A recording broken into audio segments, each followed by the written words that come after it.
J'ai reçu un message sur Insta me disant que mon compte avait tourné dans un groupe Telegram où apparemment il y avait 10 000 hommes sur le groupe qui étaient en train de chercher mon adresse pour venir me tuer à mon domicile.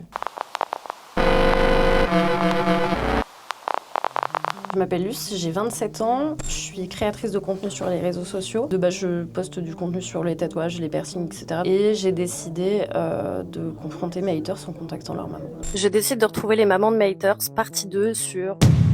Bon, moi, Luce, je la connaissais pas. Sreel, je suis tombée dessus comme certainement beaucoup d'entre vous il y a quelques semaines. En même temps, le contenu, il fait plus de 6 millions de vues en quelques jours et surtout, il provoque des milliers de commentaires. Entre l'énorme vague de soutien que ça a déclenché, mais aussi tous les commentaires qui la critiquent, j'ai décidé de la contacter. Ça fait 8 ans que je suis sur les réseaux et c'est depuis que j'ai un contenu où je m'affiche un petit peu plus et que je m'affirme un petit peu plus que j'ai commencé à recevoir des menaces du coup de et de à longueur de journée, quoi. Ce que Luce, elle décrit ici, c'est quelque chose que la plupart des femmes exposées sur les réseaux vivent à un moment ou un autre. Et évidemment, avec l'exposition médiatique, à un moment donné, c'est parti en couille. J'ai décidé de porter plainte pour qu'il arrête ses campagnes d'harcèlement ciblées et qu'il soit réprimandé. Ces dernières années, il y a plein de créatrices de contenu françaises qui ont publiquement dénoncé le cyberharcèlement qu'elles subissent au quotidien. Évidemment, il y a Léna qui partage les insultes, les menaces ou des montages qu'elle reçoit sur ses réseaux. Mais il y a aussi Magla. Elle aussi, elle a été visée par des messages misogynes et sexuels. Et elle a raconté sur Popcorn qu'après une première plainte refusée et après une longue procédure judiciaire, un de ses harceleurs a été condamné. Un de tes harceleurs, donc du coup,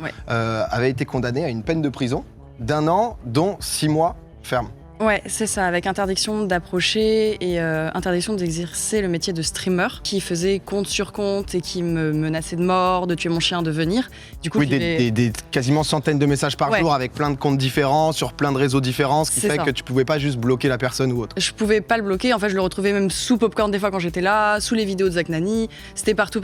Évidemment, ce qu'a vécu Magla, c'est révoltant, et d'ailleurs, connu ou pas connu, c'est un phénomène beaucoup plus global qui touche énormément de femmes. Le simple fait d'être une femme et d'exister en ligne expose à des violences. En France, ce sont 84% des victimes de violences en ligne qui sont des femmes. Le premier qui m'a donné envie de chercher, de contacter les familles, c'est Florian, du coup. Florian, c'est un homme de 37 ans qui se balade sur les lives TikTok en mettant la tête de sa fille en photo de profil et qui laisse des commentaires à caractère sexuel et obscène sur les lives des femmes, sur les réseaux sociaux. Moi, il est venu sur mon live et il m'a demandé si je voulais lui lécher les avec la tête de sa fille de 3 ans, affichée en photo de profil. C'est dégueulasse. Enfin, je suis désolée, mais j'ai pas d'autres mots. Permettre d'afficher un enfant avec des paroles comme ça, c'est pas possible, quoi. Il a été muté parce que du coup, j'ai des modos qui sont très réactifs parce qu'on a l'habitude de ce genre de trucs sur mes lives. Et en fait, c'est en finissant mon live, j'ai reçu un message où il me dit...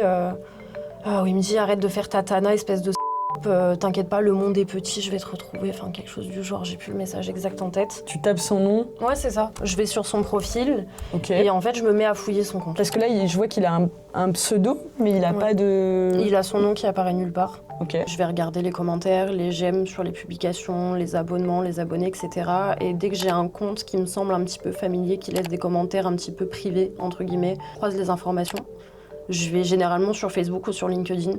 Je tape leur nom, leur prénom et je fouille. Je suis tombée sur le compte de sa mère directement, qui avait commenté un des TikTok où il y avait sa fille qui apparaissait pour dire que la petite était mignonne et qu'elle lui manquait ou quelque chose comme ça. Du coup, sa mère, sa sœur, des fois je peux mettre 3, 4, 5 heures à les retrouver, juste à retrouver la maman. Et je leur envoie le message où j'explique factuellement ce qui s'est passé.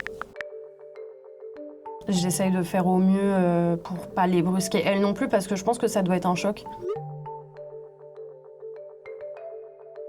Ça me fait de la peine de devoir leur envoyer un message pour quelque chose dont elles sont pas responsables et que de base elles devraient pas gérer parce que ça devrait pas arriver. Et mon but, c'est pas de les culpabiliser en leur disant « Regardez comment vous avez élevé votre fils » parce qu'elles y sont pour rien finalement, mais juste leur montrer mon ras-le-bol de recevoir ce genre de choses. Et donc là, elle te répond, et elle est très polie aussi dans son message. Elle est très polie, elle est hyper compréhensive. Parce que moi, je me dis, c'est une maman, elle va forcément défendre son fils. Et au final, pas du tout. Elle est choquée des propos que son fils a tenus. Et elle prend le truc vraiment au sérieux. Enfin, elle me dit que sa sœur va l'appeler, qu'elle aussi, elle va l'appeler, qu'elle va lui passer un savon. Et que si je dois déposer plainte, il répondra de ses actes devant la justice, quoi. Florian m'a envoyé un message. Il m'a débloqué sur TikTok pour me renvoyer un message en me disant qu'il était désolé et qui savait pas ce qu'il disait. Il comprenait pas ce qu'il avait dit sur mon live et qui savait pas ce qu'il disait et qu'il aurait pas dû le dire. Et t'en penses quoi de ça? À 37 ans, dire que tu sais pas ce que tu dis quand tu laisses des commentaires obscènes et sexuels sur des lives... Enfin, faut pas prendre les gens pour des débiles, quoi. Tu sais très bien ce que tu dis, sinon tu tiens pas ce genre de propos.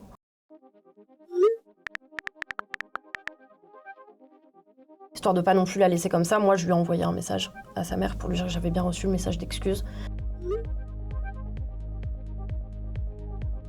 Et je la remercie. Aussi, je lui dis que je suis très reconnaissante qu'elle ait pris les choses au sérieux et qu'elle en ait parlé avec lui parce que elle aurait pu ne pas le faire. En fait, elles ont toutes à peu près les mêmes réactions et généralement, elles me disent qu'elles reconnaissent pas cette personne en fait de leur famille. J'ai la maman du dernier là que j'ai contacté qui m'a dit mais je reconnais pas mon fils, c'est pas mon fils. Enfin, je l'ai pas élevé comme ça, je comprends pas pourquoi il vous laisse ce genre de message. Moi, c'est ça en fait qui me fait le plus mal au cœur. C'est parce que elles se portent peut-être responsables, elles disent qu'elles ont loupé quelque chose alors que quand tu vois leur réaction à elles, au final, le problème il vient pas de là, quoi. T'as jamais eu une maman qui t'a dit qu'elle aurait préféré pas savoir ou que un truc comme ça? Jamais. Au contraire, à chaque fois, elle me remercie de leur envoyer un message pour les tenir au courant. Et je me suis fait attaquer plusieurs fois là-dessus en me demandant pourquoi je prévenais les mères qu'elles avaient rien à voir là-dedans, que je devrais les laisser en dehors de l'équation. J'en ai pas une qui m'a dit que j'aurais pas dû la contacter ou quoi que ce soit. Enfin, elles sont toutes pas reconnaissantes, mais elles comprennent que c'est important que je les contacte. Pour moi, c'est pas une victoire parce que rien ne l'empêche de recommencer, mais je me dis peut-être que ça lui servira de leçon. Je pense qu'ils prennent un coup assez grand dans leur ego pour éviter de le refaire. Tu t'affiches une fois auprès de ta mère alors que tu laisses des commentaires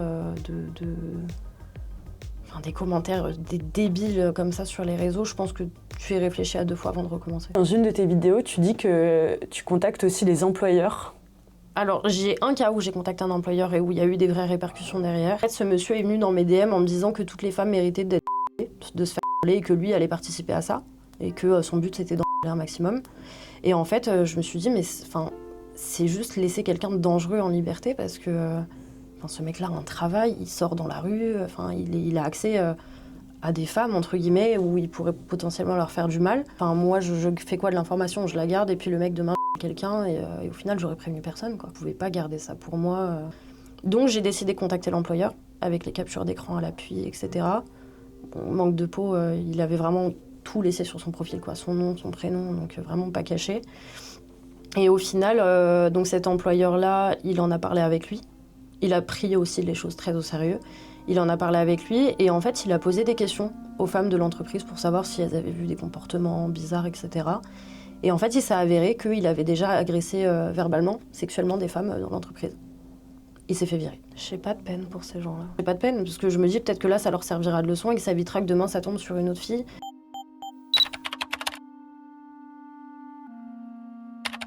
Tu comprends les gens qui disent que c'est du doxing. T'as pas mal de commentaires sur ça. J'invite à chaque fois les personnes à se renseigner sur ce qu'est vraiment le doxing, parce que le doxing, c'est de balancer les informations que moi je recueille sur les réseaux sociaux dans un but, enfin déjà juste de les balancer, et en plus dans un but de nuire. Moi, tout ce que je fais et tout ce qui est présent sur les réseaux sociaux, je cache tout. Il n'y a pas de photos, il n'y a pas de nom de famille, il n'y a pas de pseudo, rien du tout. Je cache tout parce que mon but, c'est pas non plus de lancer une campagne de harcèlement sur ces gens-là. Et je fais même hyper attention parce que maintenant, tu as des logiciels où tu peux enlever les floutages, des photos, des vidéos, etc. J'ai la photo qui passe sur 40 logiciels où il y a 3 filtres différents sur la photo, etc. pour être sûr que même des personnes qui auront l'envie de retrouver ces gens-là ne puissent pas les retrouver. Donc moi, c'est pas du tout je suis vraiment pas du tout dans du doxing et je veux pas tomber là-dedans. J'ai pris contact avec une avocate du barreau de Paris et elle m'a certifié que pour le moment, les techniques que j'utilise sont légales. Et elle m'a dit que tant que je continue à utiliser cette marche à suivre, tout est OK. Je sais que ça frôle avec l'illégalité si jamais je donne des informations, etc. Mais chose que je ne ferai pas, donc des poursuites judiciaires, pourquoi? Parce qu'en soi, moi, je suis dans mon droit et je fais rien d'illégal, donc non, je continuerai, j'ai pas de raison d'arrêter. Tant qu'on continuera à me menacer, je continuerai. Et j'invite toutes les personnes qui ont besoin de faire ce genre de choses pour retrouver des gens et pour responsabiliser les gens, sans aller dans du doxing non plus, ça c'est important, à le faire, parce qu'on n'a plus le choix. Avant que les vidéos explosent, je devais en recevoir une petite dizaine sur TikTok et Instagram, donc les deux additionnés. Et là, depuis Par semaine, tu veux dire? Ah non, par jour. Et là, depuis que les vidéos ont touché pas mal de monde, je dois être une trentaine, voire une quarantaine par jour. Je reçois tous les jours des menaces où on me dit « ouais, je vais venir chez toi, je vais je vais chercher ton adresse, je vais te crever ». Genre là, il y a une semaine, je crois, j'ai reçu un message sur Insta me disant que mon compte avait tourné dans un groupe Telegram où apparemment il y avait 10 000 hommes sur le groupe qui étaient en train de chercher mon adresse pour venir me tuer à mon domicile. Mais en fait, je vais peut-être passer pour une folle furieuse, mais j'ai même pas peur.